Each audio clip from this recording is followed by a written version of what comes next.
जय माँ संतोषी। संतोषी माता आपके समस्त दुखों को दूर करे। आज मैं आपके साथ संतोषी माता की शुक्रवार व्रत कथा शेयर करने वाली हूँ, जिसको सुनने मात्र से ही समस्त दुख दूर होते हैं। माता संतोषी कष्टों का निवारण करती है। आपसे अनुरोध है कि संतोषी माता की व्रत कथा पूर्ण सुने, इससे आपकी इच्छा जल्द पूर्ण होगी। तो चलिए प्रेम सहित सुनते हैं संतोषी माता की व्रत कथा। एक बुढ़िया थी, उसके 7 बेटे थे। 6 कमाने वाले थे जबकि एक निकम्मा था। बुढ़िया 6 बेटों की रसोई बनाती, भोजन कराती, उनमें से जो भी जूठन बचता वो 7वें बेटे को दे देती। एक दिन वह पत्नी से बोला, देखो मेरी माँ मुझ पर कितना प्रेम बरसाती है। वह बोली, क्यों नहीं, सबका जूठा तो तुम्हें ही खिलाती है। वह बोला, ऐसा नहीं हो सकता, मैं जब तक अपनी आंखों से ना देख लूंगा मानूंगा नहीं। बहू हंस कर बोली, तो देख लेना, तब तो मानोगे। कुछ दिन बाद त्योहार आया। घर में 7 प्रकार के भोजन, चूरमे के लड्डू बने। वह जांचने के लिए सिर दुखने का बहाना कर पतला वस्त्र सिर पर ओढ़े रसोई घर में ही सो गया। वह कपड़े से सब देखता रहा। 6 भाई भोजन करने आए। उसने देखा माँ ने उनके लिए सुंदर सा आसन बिछाया, नाना प्रकार की रसोई परोसी, आग्रह करके उन्हें भोजन कराया। वह देखता रहा। 6 भोजन करके उठे तब माँ ने उनकी जूठी थालियों में से लड्डुओं के टुकड़े उठाकर एक लड्डू बनाया। जूठन साफ कर बुढ़िया माँ ने उसे पुकारा, बेटा 6 भाई ने भोजन कर लिया, अब तू भी बाकी है, तू भी आके खाना खा ले। वह कहने लगा, माँ मुझे भोजन नहीं करना, मैं अब परदेश जा रहा हूँ। माँ ने कहा, कल जाता है सो आज ही चला जा। वह बोला, हाँ माँ आज ही जाऊंगा। यह कहकर वह घर से निकल गया। जब वह परदेश जाने लगा उसे अपनी पत्नी की याद आई, जो गौशाला में कंडे यानी कि उपले थाप रही थी। वह जाकर बोला, हम जावे परदेश, आवेंगे कुछ काल, तुम रहियो संतोष से धर्म अपना पाल। वह बोली, जाओ पिया आनंद से, हमारो सोच हटाए, राम भरोसे हम रहे, ईश्वर तुम्हें सहाय। 2 निशानी आपन देख धरु में धीर, सुधीमती हमारी बिसरो, राखियो मन गंभीर। वह बोला, मेरे पास तो कुछ नहीं, यह अंगूठी है सो ले लो, मैं अपनी कुछ निशानी मुझे दे दो। वह बोली, मेरे पास क्या है, यह गोबर भरा हाथ है। यह कहकर उसकी पीठ पर गोबर के हाथ की थाप मार दी। वह चल दिया। चलते चलते दूर देश पहुंचा। वहाँ एक साहूकार की दुकान थी। वहाँ जाकर कहने लगा, भाई मुझे नौकरी पर रख लो। साहूकार को जरूरत थी सो बोला, रह जा। लड़के ने पूछा, तनख्वाह क्या दोगे? साहूकार ने कहा, काम देख कर दाम मिलेंगे। साहूकार की नौकरी मिली। वह सुबह 7 बजे से 10 बजे तक नौकरी बजाने लगा। कुछ दिनों में दुकान का सारा लेन देन, हिसाब किताब, ग्राहकों को माल बेचना, सारा काम करने लगा। साहूकार के 7-8 नौकर थे, वे सभी उससे जलने लगे। सेठ ने भी काम देखा और 3 महीने में उसे आधे मुनाफे का हिस्सेदार बना लिया। वह कुछ वर्ष में ही नामी सेठ बन गया और मालिक का सारा कारोबार उस पर छोड़कर चला गया। इधर उसकी पत्नी को सास ससुर दुख देने लगे। सारी गृहस्थी का काम कराकर उसे लकड़ी लेने जंगल भेजते। इसी बीच घर के आटे से जो भूसी निकलती उसकी रोटी बनाकर रख दी जाती और फूटे नारियल की नारेली में पानी। एक दिन वह लकड़ी लेने जा रही थी। रास्ते में बहुत सी स्त्रियां संतोषी माता का व्रत करती दिखाई दी। वह वहां खड़ी होकर कथा सुनने लगी और पूछा, बहनों तुम किस देवता का व्रत करती हो? उसके करने से क्या फल मिलता है? यदि तुम इस व्रत का विधान मुझे समझा कर कहोगे तो तुम्हारा बहुत ही एहसान मानूंगी। तब उनमें से एक स्त्री बोली, सुनो, यह संतोषी माता का व्रत है। इसके करने से निर्धनता, दरिद्रता का नाश होता है और जो कुछ मन में है कामना हो संतोषी माता की कृपा से पूरी होती है। तब उसने उससे व्रत की विधि पूछी। वह स्त्री बोली, 1.25 आने का गुड़ चना लेना, इच्छा हो तो 5.25 आने का ले लेना, 1.25 रुपया का सहूलियत के अनुसार लाना, बिना परेशानी व श्रद्धा व प्रेम से जितना बन पाए सवाई लेना, प्रत्येक शुक्रवार को निराहार रहकर कथा सुनना, इसके बीच क्रम टूटे नहीं, लगातार नियम पालन करना, सुनने वाला कोई ना मिले तो घी का दीपक जलाकर उसके आगे या जल के पात्र के सामने रखकर कथा कहना। जब कार्य सिद्ध न हो तो नियम का पालन करना और जब कार्य सिद्ध हो जाए तो व्रत का उद्यापन करना। यदि किसी ग्रह के खोटे भी हो तो माता वर्ष भर में कार्य सिद्ध करती है। फल सिद्ध होने के बाद उद्यापन करना चाहिए, बीच में उद्यापन नहीं करना चाहिए। उद्यापन में 2.5 सेर आटे का खाजा तथा इसी परिणाम से खीर और चने का साग करना चाहिए। 8 लड़कों को भोजन कराना चाहिए। जहाँ तक मिले देवर, जेठ, भाई बंधु के ना हो तो रिश्तेदार और पड़ोसियों से बुलाना, उन्हें भोजन कराना, यथाशक्ति दक्षिणा देना और माता के पूरे नियम को पूरा करना। एक बात का ध्यान अवश्य रखना, इस दिन खटाई नहीं खाना। यह सुन बुढ़िया के लड़के की बहू भी चल दी। रास्ते में लकड़ी की बोझ को बेच दिया और उन पैसों से गुड़ चना ले माता के व्रत की तैयारी करके आगे चली और सामने मंदिर देखकर पूछने लगी, यह मंदिर किसका है? सब कहने लगे, संतोषी माता का मंदिर है। यह सुनकर माता के मंदिर में जाकर चरणों में लौटने लगी। दिन हो विनती करने लगी, माँ मैं निपट अज्ञानी हूँ, व्रत के कुछ नियम भी नहीं जानती, मैं दुखी हूँ। हे माता जगत जननी, मेरा दुख दूर करो, मैं तुम्हारी शरण में हूँ। माता को दया आई। एक शुक्रवार बीता कि दूसरे को उसके पति का पत्र आया और तीसरे शुक्रवार को उसका भेजा हुआ पैसा पहुंचा। यह देख जेठ और जिठानी मुंह सिकोड़ने लगे। लड़के ताने देने लगे, काकी के पास पत्र आने लगे हैं, रुपया आने लगा है, अब तो काकी की खातिरदारी बढ़ेगी। बेचारी सरलता से कहती, भैया कागज आवे रुपया आवे, हम सबके लिए अच्छा है।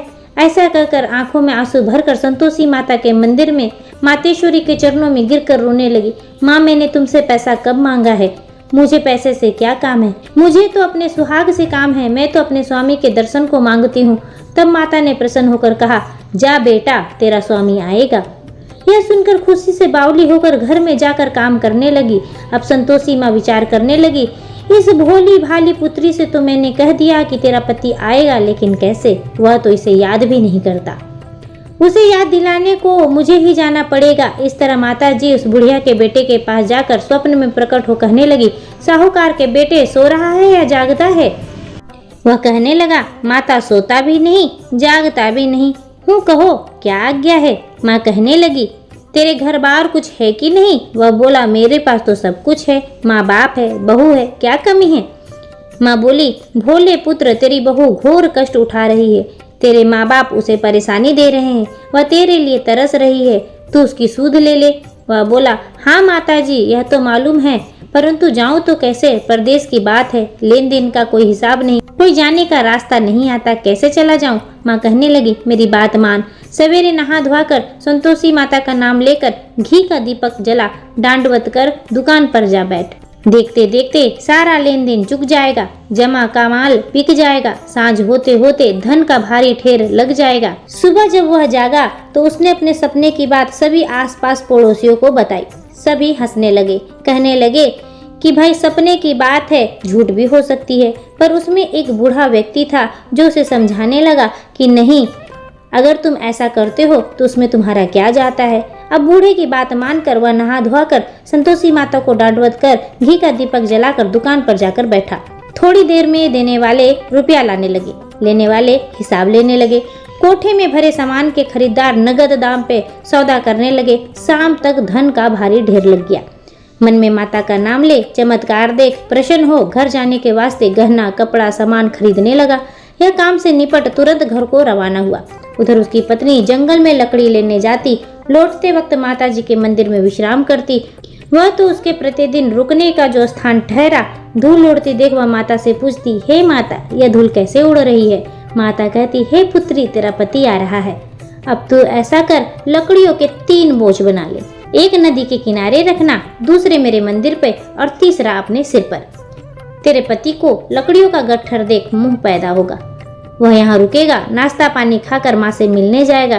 तब तू लकड़ियों का बोझ उठाकर जाना और चौक में गट्ठर डालकर जोर से आवाज लगाना, लो सासू जी लकड़ियों का गट्ठर लो, भूसी की रोटी दो, नारियल के खेपड़े में पानी दो, आज मेहमान कौन आया है। माता जी से बहुत अच्छा कहकर वह प्रसन्न मन से लकड़ियों के 3 गट्ठर बनाई, एक नदी के किनारे पर, एक मंदिर के पास रखा।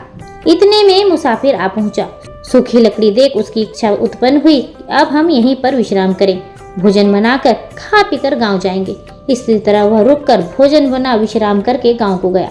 सबसे प्रेम से मिला। उसी समय सिर पर लकड़ी का गट्ठर लिए वह उतावली सी आती है, लकड़ियों का भारी बोझ आंगन में डालकर जोर से 3 बार आवाज देती है, लो सासू जी लकड़ियों का गट्ठर लो, भूसी की रोटी दो, आज मेहमान कौन आया है। यह सुनकर उसकी सास बाहर आकर अपने दिए हुए कष्टों को भुलाने हेतु कहती है, बहू ऐसा क्यों कहती है, तेरा मालिक ही तो आया है, आप बैठ, मीठा भात खा, भोजन कर, कपड़े गहने पहन। उसकी आवाज सुन उसका पति बाहर आता है, अंगूठी देख व्याकुल हो जाता है। माँ से पूछता है, माँ यह कौन है? माँ बोली, बेटा यह तेरी बहू है, जब से तू गया है तब से सारे गांव में भटकती फिरती है, घर का कुछ कामकाज नहीं करती, 4 पहर आकर खा जाती है। वह बोला, ठीक है माँ, मैंने इसे भी देखा है और तुम्हें भी। अब दूसरे घर की ताली दो, उसमें रहूंगा। माँ बोली ठीक है, जैसे तेरी मर्जी। तब वह दूसरे मकान की तीसरे मंजिल का कमरा खोलकर सारा सामान जमाया। एक दिन में राजा के महल जैसा ठाट बाट बन गया। अब क्या था, बहू सुख भोगने लगी। इतने में शुक्रवार आया। उसने अपने पति से कहा, मुझे संतोषी माता के व्रत का उद्यापन करना है। पति बोला, खुशी से कर लो। वह उद्यापन की तैयारी करने लगी। जिठानी के लड़कों को भोजन करने के लिए कहने गई। उन्होंने मंजूर किया, परंतु पीछे से जिठानी ने अपने बच्चों को सिखाया, देखो भोजन के समय खटाई मांगना, जिससे उसका उद्यापन पूरा न हो सके। लड़के जीमने आए। खीर खाना पेट भर खाया, परंतु बाद में खाते ही कहने लगे, हमें खटाई दो, खीर खाना हमको भाता नहीं, देखकर अरुचि होती है। वह कहने लगी, भाई खटाई किसी को नहीं दी जाएगी, यह तो संतोषी माता का प्रसाद है। लड़के उठ खड़े हुए, बोले पैसा लाओ। भोली बहू कुछ जानती नहीं थी, उन्हें पैसे दे दिए। लड़के उसी समय हट करके इमली खटाई ले खाने लगे। यह देखकर बहू पर माताजी ने कोप किया। राजा के दूत उसके पति को पकड़ कर ले गए। जेठ जेठानी मन माने वचन कहने लगे, लूट लूट कर धन इकट्ठा कर लाया है, अब सब मालूम पड़ जाएगा जब जेल की मार खाएगा। बहू से यह सब सहन नहीं हुआ। रोती बिलखती वह माताजी के मंदिर पहुंच गई। कहने लगी, हे माता, तुमने क्या किया? हंसाकर अब भक्तों को रुलाने लगी। माता बोली, बेटी तूने उद्यापन करके मेरा व्रत भंग किया है। वह कहने लगी, माता मैंने कुछ अपराध किया है? मैंने तो भूले से लड़कों को पैसे दिए थे, मुझे क्षमा करो, मैं फिर तुम्हारा उद्यापन करूंगी। माँ बोली, अब भूल मत करना। वह कहती है, अब भूल नहीं होगी माँ, अब बतलाओ वे कैसे आवेंगे।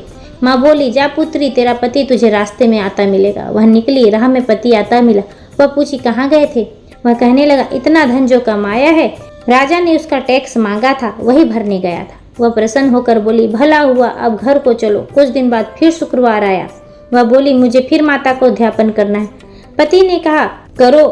बहू फिर जेठ के लड़कों को भोजन को कहने गई। जेठानी ने एक दो बातें सुनाई और सब लड़कों को सिखाने लगी, तुम सब लोग पहले ही खटाई मांगना। लड़के भोजन से पहले कहने लगे, हमें खीर नहीं खानी, हमारा जी बिगड़ता है, कुछ खटाई खाने को दे दो। वह बोली, खटाई किसी को नहीं मिलेगी, आना हो तो आओ, नहीं तो जाओ। वह ब्राह्मण के लड़कों को लाकर भोजन कराने लगी।